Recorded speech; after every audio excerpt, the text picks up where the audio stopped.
주의 약속하신 말씀이 예수 영원토록 주를 찬송하리라.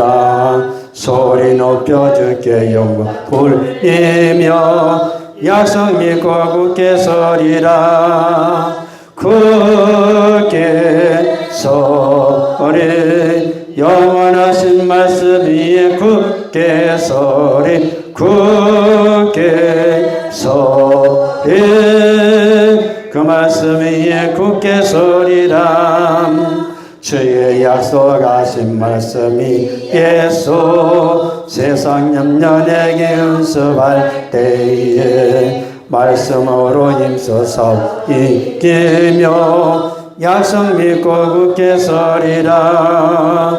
굳게 서리 영원하신 말씀 위에 굳게 서리 굳게 서리 그 말씀 위에 굳게 서리라. 주의 약속하신 말씀이 예수 영원하신 주의 사랑 힘있고 성령으로 힘써 싸우기며 약속 믿고 굳게 서리라. 굳게 서리 영원하신 말씀 위에 굳게 서리 굳게 서리 그 말씀 위에 굳게 서리라.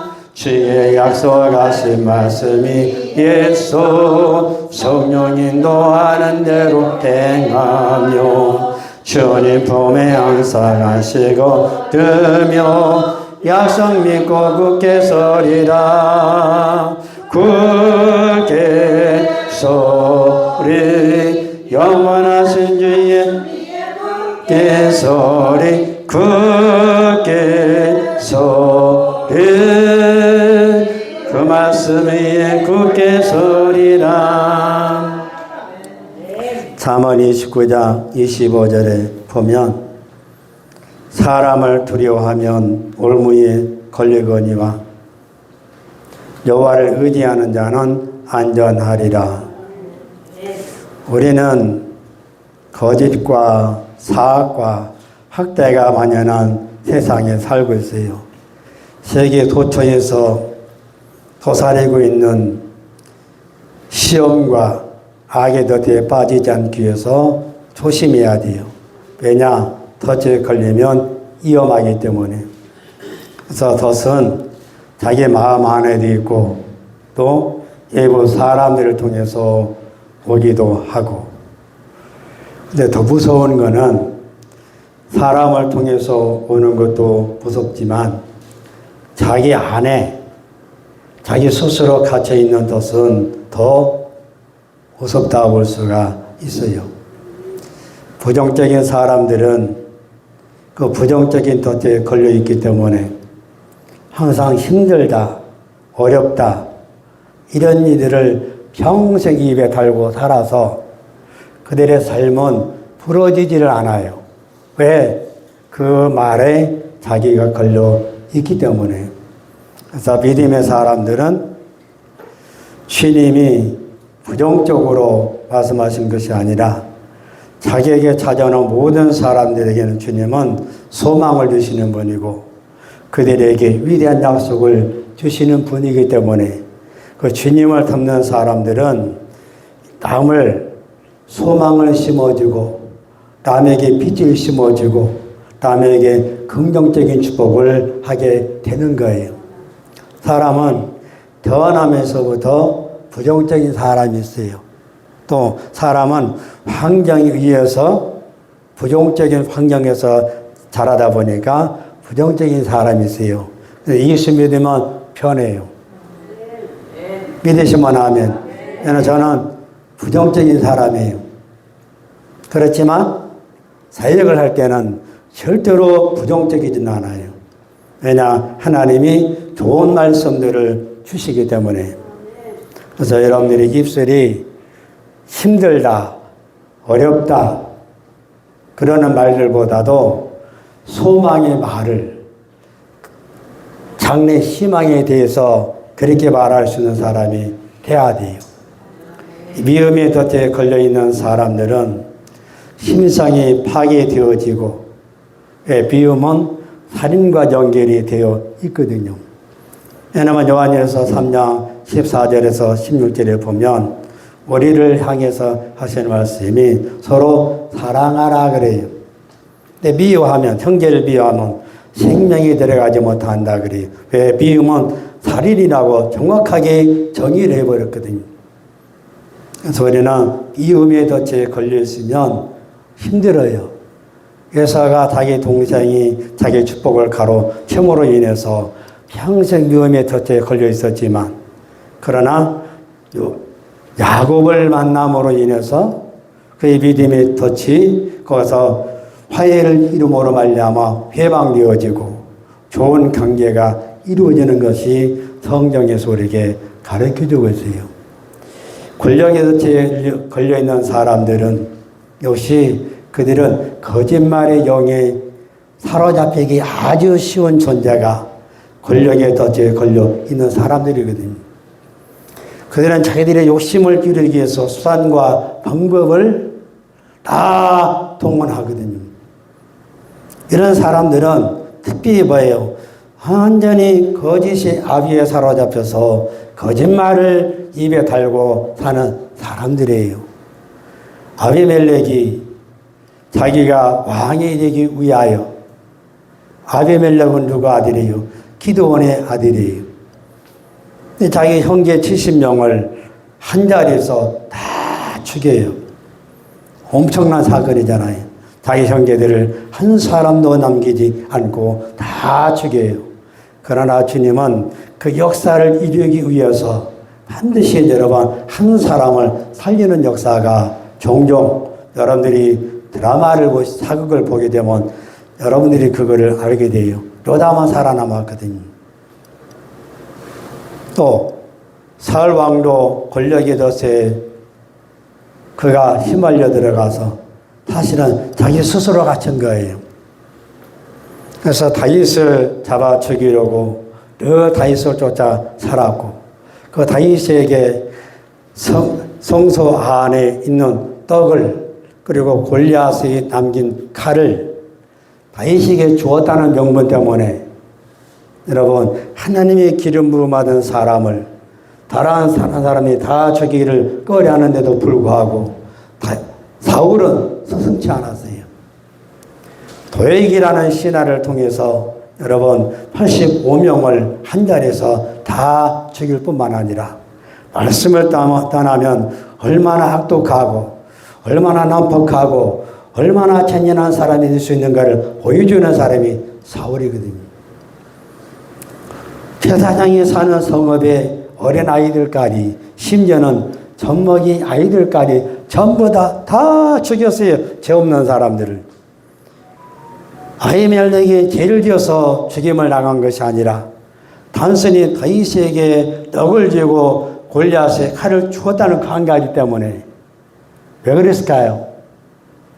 다윗을 도와주면 이와 같이 이런 일을 여러분 본보기로 공포정패를 폼으로 인해서 이스라엘 백성들 마음속에 다윗을 도와주지 못하게 스스로 고립된 삶을 살아갈 수 있도록 그렇게 몰아붙인 거예요.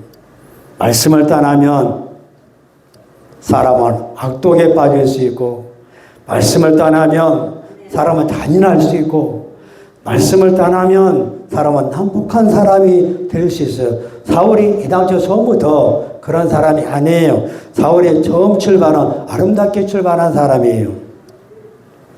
근데 왜 그렇게 변했을까요? 자기 왕위를 지키기 위해서 하나님의 기름 부은 제사장들을 죽였고, 하나님의 기름 부음 받은 여러분 다윗을 죽이려고 일평생, 지난 시간 말한 대로 평생 허망한 생각, 미친 마음을 품고 살았던 것이 여러분 사울 왕이에요. 음란의 덫에 걸린 사람들은 쾌락 기주로 살아요. 순결도 파괴되어지고 가정도 파괴되는 일들이 허다하게 많아요. 근데 성경은 우상을 숭배하는 사람들을 가리켜서 음란하다 그래요. 음란한 사람이란 말이에요. 왜 우상 숭배하는 사람들이 음란하다고 주님이 말하냐? 하나님이 창조주이심에도 불구하고 하나님이 자기를 구속해 주셨음에도 불구하고 여러분 구속은 반드시 대가를 지불하고 한 거예요.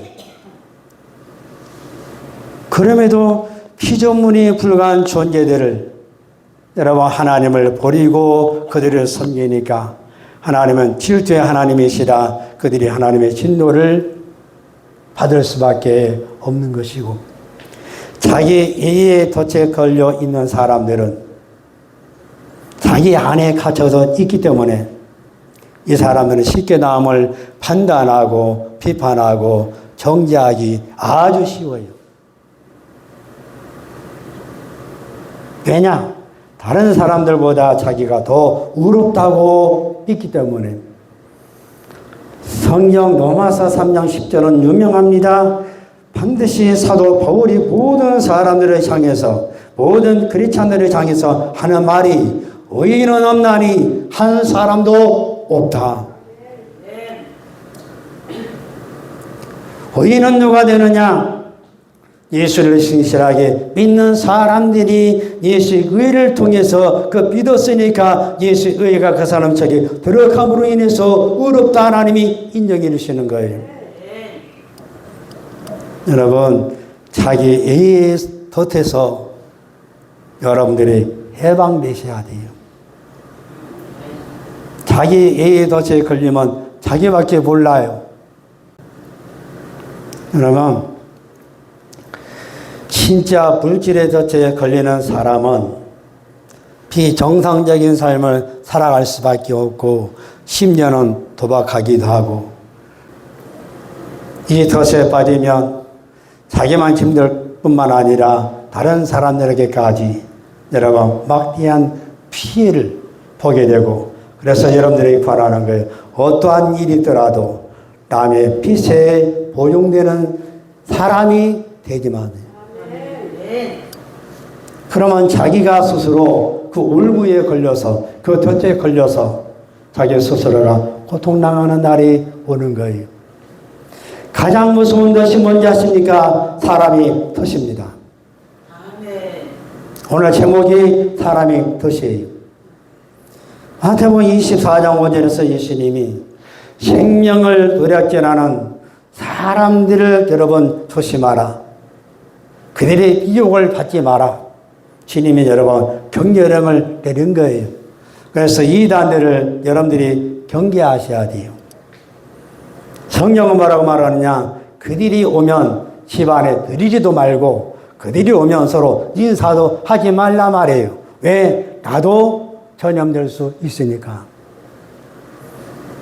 나도 그들의 사상에 빠질 수 있으니까. 여러분 사람은 주님이 도와주셔야 안전하게 진리 가운데로 걸어가면서 살 수 있는 거예요. 다윗이 놓인 함정, 다윗이 빠지기 쉬운 덫이 뭐예요?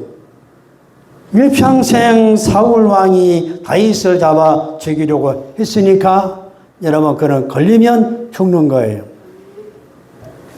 그래서 다윗이 그 덫에 빠지지 않기 위해서 기도하면서 사는 거예요. 시편 25편 15절에는 쉬운 성경을 이렇게 말해요. 내가 언제나 여호와를 바라봅니다. 왜냐하면 내가 덫에 걸리지 않게 막아 주실 분이 주님밖에 없기 때문입니다. 이렇게 말해요. 내가 사울 왕이 덫에 빠지지 않기 위해서는 주님이 그 사건이 나에게 실제적으로 오지 않게 막아주실 분은 여러분 오직 하나님 한 분밖에 없다는 거예요. 우리 시편 141편 다윗의 기도를 한번 봐봐요.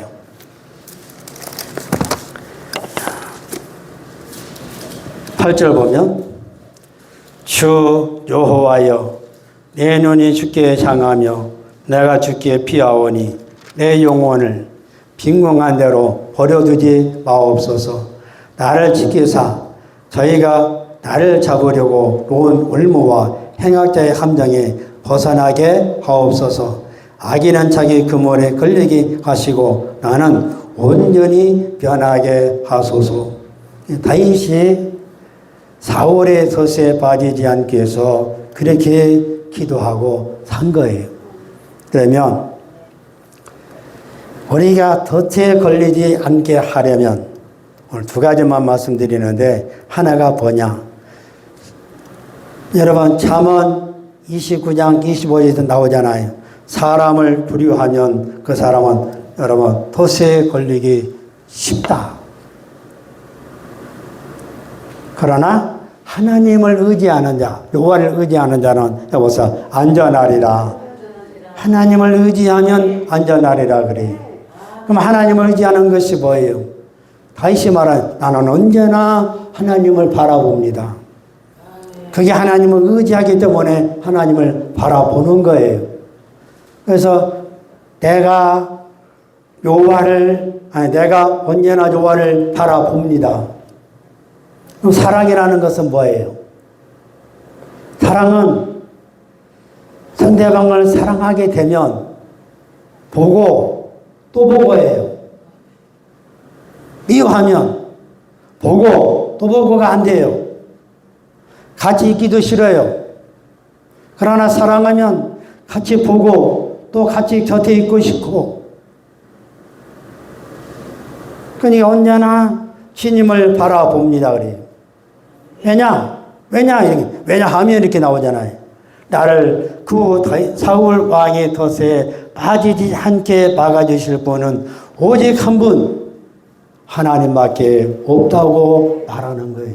그게 바로 의지하는 신앙이다 이거죠. 여러분, 하나님을 의지하는 사람은 항상 하나님의 행하실 일을 기대하는 믿음의 사람이, 하나님이 행하실 일을 기대하면서 여러분들이 사셔야 돼요. 하나님이 행하실 일을 기대하면서 사는 사람은 사람을 절대로 두려워하지 않아요. 자기에게 주어진 환경 속에서도 여러분, 그 사람은 그 속에서 여러분 소망의 꽃을 피울 수 있고, 그 사람은 거기에서 믿음의 꽃을 피울 수가 있는 거예요. 그 사람은 거기서 꿈의 꽃을 피울 수 있는 것이고, 그래서 시편 27편 다윗이 여러분 하나님을 나의 빛이다, 나의 구원이시다, 내 생명의 능력이시다 말이에요. 여호와는 나의 빛이요 나의 구원이시니 내가 누구를 두려워하리요. 여호와는 내 생명의 능력이시니 내가 누구를 무서워하리요. 원수된 행악자가 내게로 왔다가 실족하여 넘어졌도다. 왜? 하나님이 보호하시니까.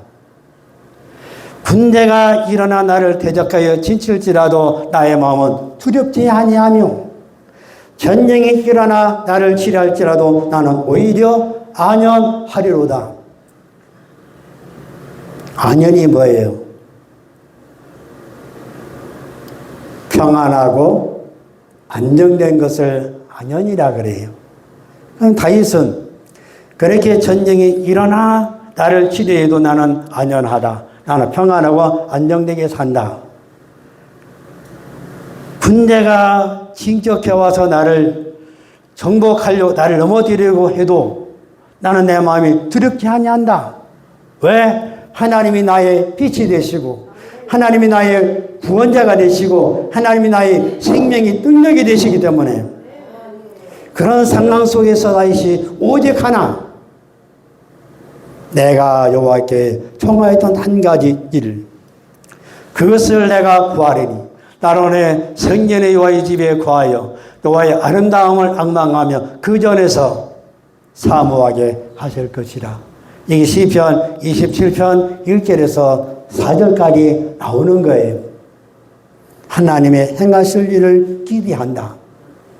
하나님은 반드시 나에게 당신의 계획 속에서 당신의 일을 진행하기 위해서 이런 사건도 이런 환경도 주님이 나에게 허락하신 것은 너는 나만 바라보면 되고, 너는 나만 믿으면 되고, 너는 나에게 소망을 두면 나는 반드시 너에게 내가 행할 일을 보여주고 나타나고 그거를 이룰 수 있다고 말하는 거예요. 그래서 하나님을 의지하는 사람은 어떤 환경 속에서도 어떤 사람이 되어야 될까요? 잠잠히 주님을 신뢰하는 거예요. 그게 바로 하나님을 의지하는 거예요. 이사야 30장 15절에 보면 주 여호와 이스라엘의 거룩하신 자가 말씀하시기를 너희는 돌이켜 안연히 행하여야 구원을 받을 것이오리. 여기도 안연히 나오잖아요. 네가 잠잠하고 신뢰하여야 힘을 얻을 것이오늘. 근데 너희가 원치 않아요. 또 다 말해요.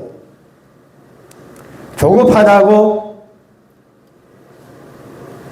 내가 떼쓴다고 그게 아니라 하나님이 말씀하시면 평안하고 안정된 심령이 될 수 있도록 주연의 마음을 그리스도의 평강으로 나를 주장하시면 그리스도의 평강이 내 마음을 주장하시면 주님만 봐봐요. 풍랑이는 바다에서 제자들이 아우성쳤어요. 살려달라고. 그러나 예수님은 가장 배 밑에 들어가서 평안하게 잠드신 거예요. 왜 그랬을까요? 주님은 여러분 앞을 내다보시는 분이라 말했잖아요. 그런 환경도 하나님이 허락하시지만 그 환경이 자기를 정복하지 못할 것을 주님은 아신 거예요. 그래서 제자들에게 일어나서 이 믿음이 적은 자들아 왜 의심하였느냐 말하는 거예요. 내가 지금 여기 있는데 너희들이 나를 의지하면 사는 것인데 왜 나를 의지하지 못하고 이 환경을 왜 네 스스로 보면서 네 스스로 왜 갇혀서 사느냐 이거예요. 이 주님의 심령은 뭐예요? 아무리 바다 풍랑이 일어나서 배가 여러분 가라앉는다 할지라도 주님은 안전히 편안하고 안정된 심령을 가지고 여러분 있었기 때문에 그래서 여러분들의 최고로 본받을 분은 예수님밖에 없는 거예요. 환경은 절대로 나를 넘어뜨리지 못한다. 왜? 그 환경이 주인이신 주님이 나와 함께하기 때문에 그래서 어떤 환경 속에서도 주님께 대한 말씀의 신뢰 잠잠하게 안연하게 그러면 너는 반드시 나의 구원을 경험할 수 있다 말하는 거예요. 하나님을 의지하는 사람은 어떤 사람이에요? 항상 주님께 소망을 품고 사는 사람이에요.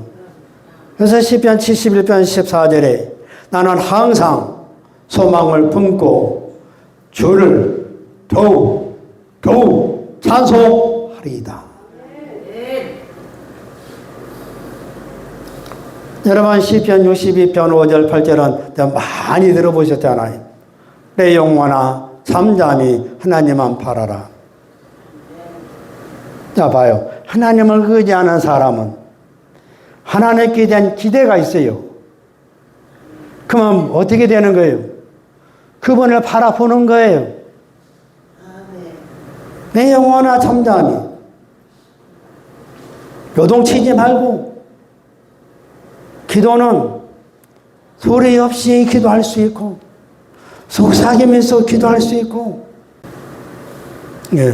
주님께 소망을 품고 봐요. 내 영혼아 잠잠히 하나님만 바라라. 태연하의 소망이 저로 쫓아나는도다. 하나님을 바라보니까 소망이 생기는 거예요. 하나님을 바라보지 않으면 소망이 안 생겨요. 하나님을 바라봐야 기대가 생기는 거예요. 하나님을 바라봐야 꿈이 생기는 거예요. 하나님을 바라봐야 희망이 생기는 거예요. 저는 나의 반석이시요. 반석은 뭐예요? 여러분 집을 지으려면 기초가 아주 튼튼해야 집을 짓지. 모래 위에다가 집을 치면 비가 오면 무너져요. 그게 주님은 여러분 이 반석 위에 내 교회를 세우리니 그 말은 뭐예요? 베드로의 진실한 신앙 고백이에 하나님이 교회를 세우신다 그랬어요. 그럼 우리는 어디다 집을 세워야 돼요? 주님이 반석, 다시 말하면 그분 위에 내가 집을 지을 때 가장 안전한 거예요. 여러분들이 신령한 집은 이 반석에부터 출발해서 여러분들이 행하는 모든 것이 뭐예요? 하나 쉽게 말하면 집을 짓는 재료가 될 수 있는 예배든 기도든 봉사든 섬김이든 구제든 선한 일이든 이 집을 짓는 재료가 되는 거예요. 그러나 여러분 가장 중요한 것은 주님이 내 반석이 되어줄 때 나는 그 위에 안전하게 내 신령한 집을 여러분 지을 수가 있는 거예요. 그게 베드로전서 2장에 나오는 내용이에요. 저는 나의 반석이시요 나의 구원이시요 나의 산성이시니 내가 요동치 아니하리로다. 나의 구원과 영광이 하나님께 있으며 나를 구원하실 분도 하나님이고 나의 모든 영광도 그분이 주셔야 당신의 영광으로 내게 채워질 때 그 영광은 여러분 아주 빛을 발하는 나의 구원과 영광이 하나님께 있으며 내 힘의 반석도 나에게 힘을 주는 것도 봐요. 하나님을 기뻐하는 것이 너의 힘이다. 네가 잠잠하고 나를 신뢰해야 힘을 넣는다. 다윗은 시편 18편 1절에서 나의 힘이 되신 여호와여 내가 주를 사랑하나이다. 29편 11절에 하나님께서 당신의 백성에 평강의 복을 주신다. 당신의 백성들에게 주님이 힘을 주신다. 이사야 40장 제일 마지막 절에 여호와를 앙망하는 자는 새 힘을 얻으리로다.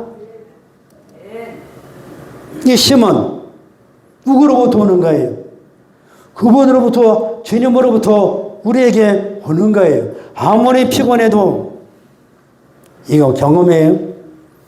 예배 드리다가 피곤이 사라질 수도 있고 기도하다가 피곤이 사라질 수도 있고 찬송을 부르다가 피곤이 사라질 수 있는 거예요. 왜? 그 시간에 주님이 나에게 힘을 부어 주시니까. 우리는 주님이 주시는 힘으로 세상을 살아가는 거예요. 주님이 주시는 힘으로 말미암아 세상을 정복해 나가는 거예요. 그래서 여러분 봐요. 나의 힘과 여러분 그 피난처는 오직 주님. 그 8절에 가서 해야 될 일이 뭐예요? 너는 하나님을 의지하고 그 앞에 마음을 토하라.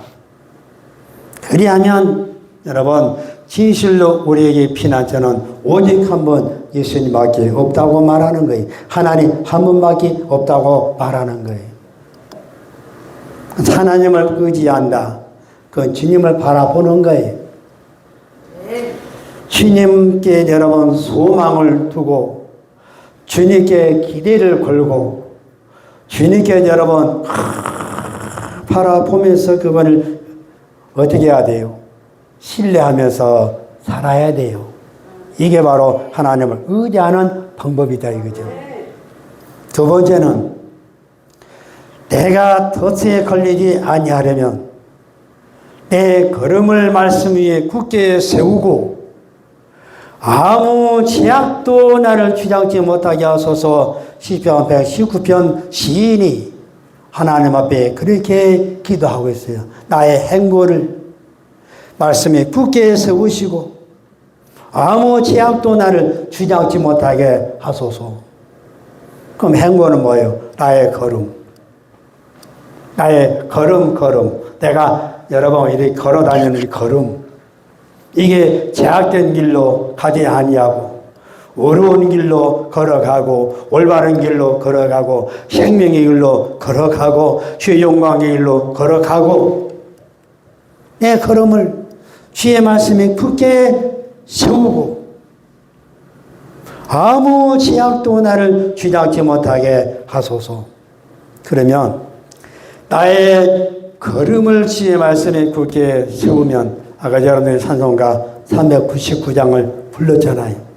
영원하신 주의 말씀이 굳게 서서 내 걸음을 주의 말씀에 굳게 세우려면 첫째, 내가 그분을 들어야 돼요. 여러분의 성경 말씀을 들어야 되고, 여러분의 성경 말씀을 보셔야 되고, 중요한 거 하나, 그분이 또 다른 말씀을 여러분에게 들려주실 때에 들어야 돼요. 그래서 잠언 1장 33절에 오직 나를 듣는 자는 안연히 살며, 여기서도 안연히 나오잖아요. 평안하고 안전하게 산다는 거예요. 재앙의 두려움이 없이 평안하리라 말이에요. 여러분, 사역자는 자기가 준비한 것 외에 성령이 자기 입을 통해서 말씀하실 수 있도록 그분에게 기회를 드려야 되고, 그걸 자기가 들어야 되고, 그걸 전해야 되고, 내가 준비하는 것보다 여러분 그분이 내게 입을 통해서 말씀하신 것이 때로는 여러분 더 사람의 마음을 울린다는 걸 아셔야 돼요. 나를 듣는 자는 들어야 돼요. 믿음은 어떻게 생겨요? 주의 말씀을 들음으로 말미암아 생기는 거예요. 주의 말씀이 들어야 내 영혼이 소생하는 거예요. 주의 말씀을 들어야 내 영혼이 자라는 거예요. 주의 말씀을 들어야 내가 열매를 맺고 사는 거예요. 내가 들어야 여러분 내 믿음의 걸음을 말씀에 굳게 세울 수 있는 것이고,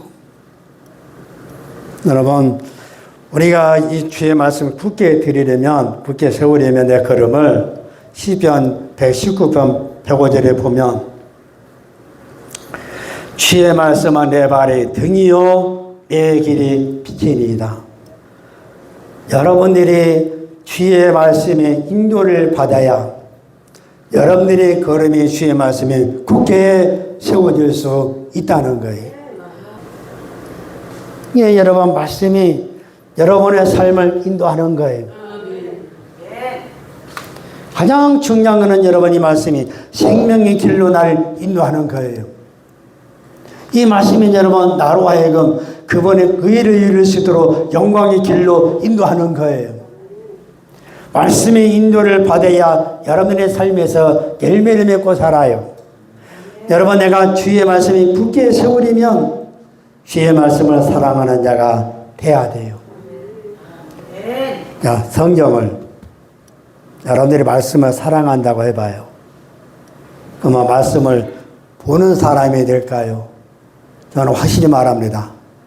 성경 멀리하는 사람 절대 말씀 사랑하는 사람 아니에요. 여러분 그걸 외워가지고 하셔야 돼요. 말씀을 사랑하면 말씀을 보는 거예요. 말씀을 가까이 하는 거예요. 이 말씀이 여러분 뭐예요? 하나님이요.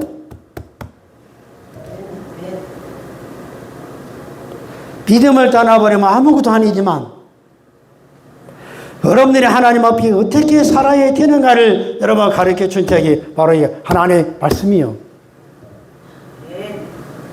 그래서 여러분 140절에는 시편 119편 140절에는 이 말씀이 심히 정미함으로 너무나 아름다운 말씀이기 때문에 내가 이를 사랑하나이다 시편 기자가 말해요. 119편 위에 보면 다윗이라는 말이 없어요. 다윗이 쓴 거는 다윗의 시라고 나와요. 정확한 여러분 성경 기자는 누군지를 몰라요. 신실한 사람이 여러분 쓴 사람인데 119편은 전체를 보면 전부 다 말씀에 대한 내용이에요. 나는 말씀에서 떠나지 않는다.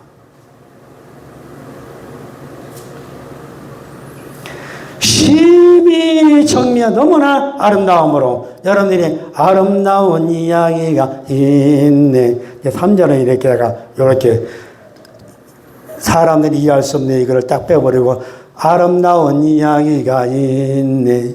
주를 보내 하나님 사랑, 이 사랑이 나를 살게 하네. 갈보리의 구속의 사랑, 주님의 그 사랑은 정말 놀랍네. 오, 주님의 그 사랑. 여러분, 진짜 아름다운 이야기가 뭐냐? 하나님의 말씀이 아름답기 때문에 말씀으로 세상을 창조할 때의 주님의 그 창조의 세계는 아름다운 거예요. 여러분들이 꽃을 보고 여러분 얼마나 감탄을 해요. 봄의 새싹 돋아날 때 얼마나 감탄을 해요. 밤하늘의 별들 보고 얼마나 감탄해요. 여러분, 하나님 말씀보다 아름다운 것이 없어요.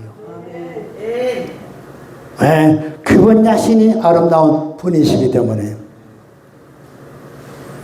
그래서 그분의 그 사랑이 너무나 아름다운데 그 아름다운 그 사랑이 뭐예요? 말씀을 여러분 하늘의 세계를 떠나 우리와 똑같은 사람으로 오신 예수, 그 독생자를 여러분 이 땅에 보내주신 그 하나님의 그 사랑이 그보다 아름다운 얘기는 없는 거예요. 그래서 그 아름다운 사랑을 받은 여러분들의 마음이 아름다워야 된다는 거죠. 그래서 자기 자신에게서 벗어나려면 여러분 이타적인 삶을 살아야 아름다운 삶을 살 수 있는 거예요. 이타적인 삶을 살지 못하면 결코 아름다운 사람이 될 수 없는 거예요.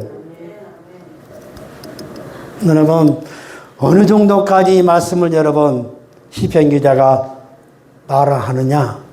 127절에 보면 지혜의 계명을 금고 정금보다 내가 더 사랑하나이다. 사람에게는 여러분 돈이 가장 귀하잖아요.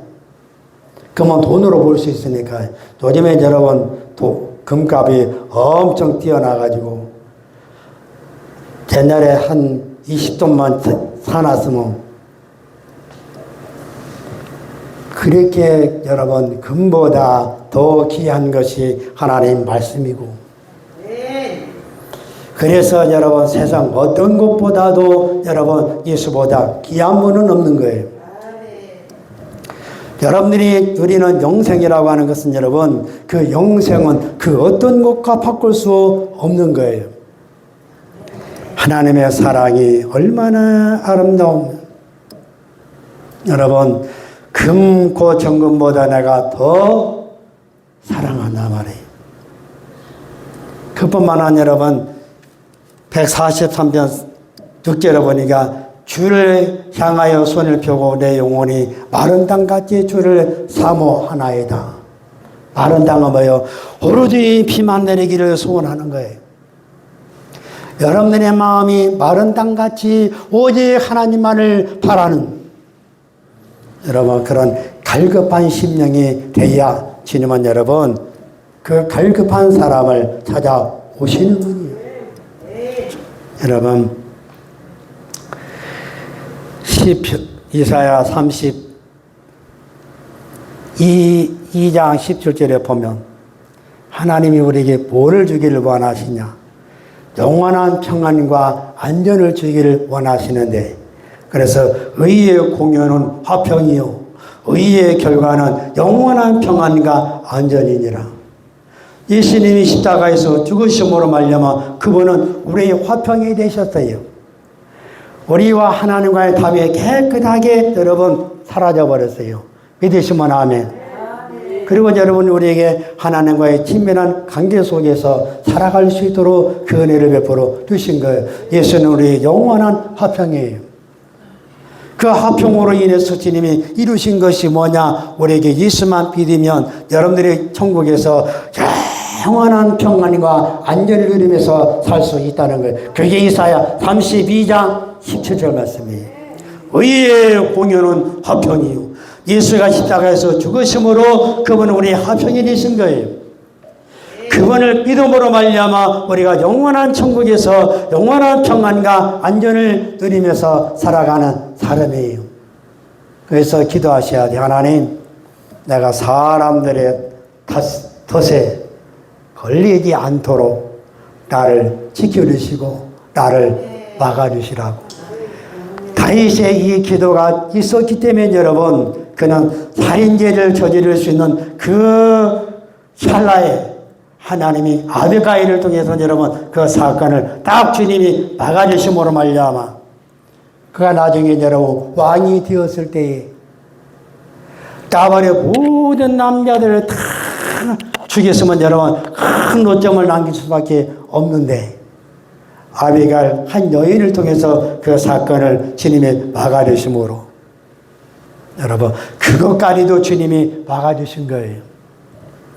여기에 여러분 쓰임받는 사람이 어디서부터 시작된지 아세요?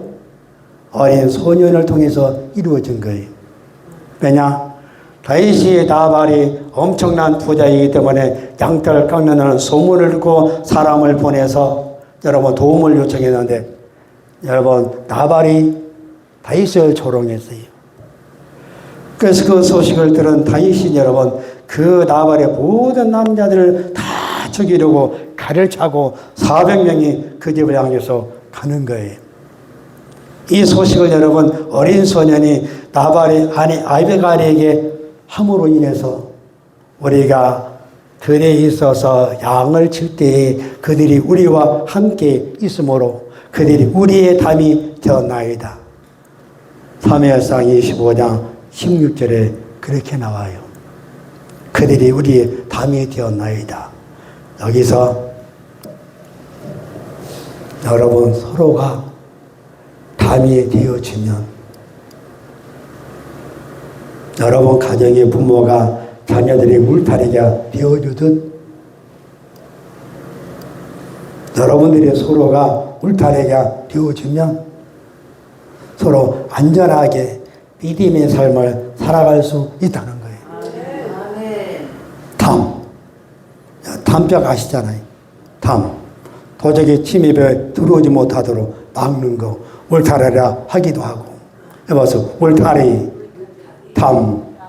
여러분 스스로가 여러분 가정에 담이 되셔야 되고 여러분 스스로가 여러분이 보이는 성도들에게 담이 되어줘야지. 최고로 좋은 거는 기도의 담.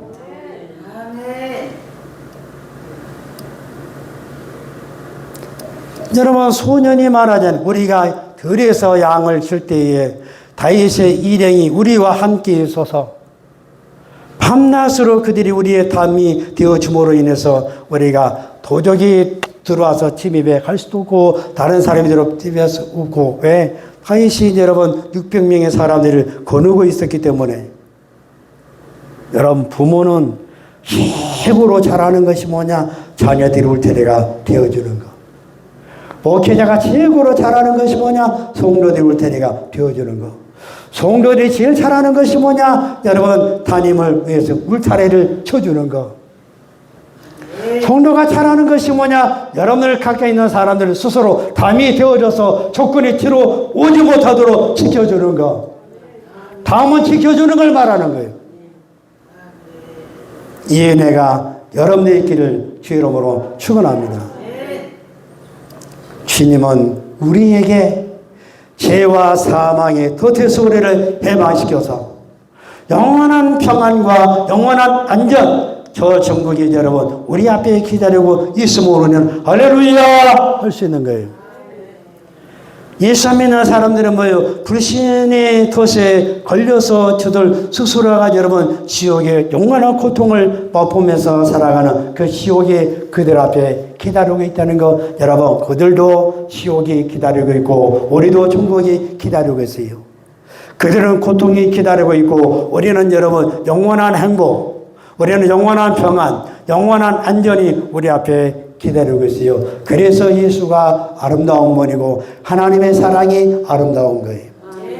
그 하나님의 사랑이 위대하고 하나님의 사랑이 여러분 아름답기 때문에 여러분 스스로가 제발 부탁하노니 여러분 스스로 담이 되어주는 그런 존재가 되기를 주의 이름으로 축원합니다. 사람의 덫에 빠지지 마세요.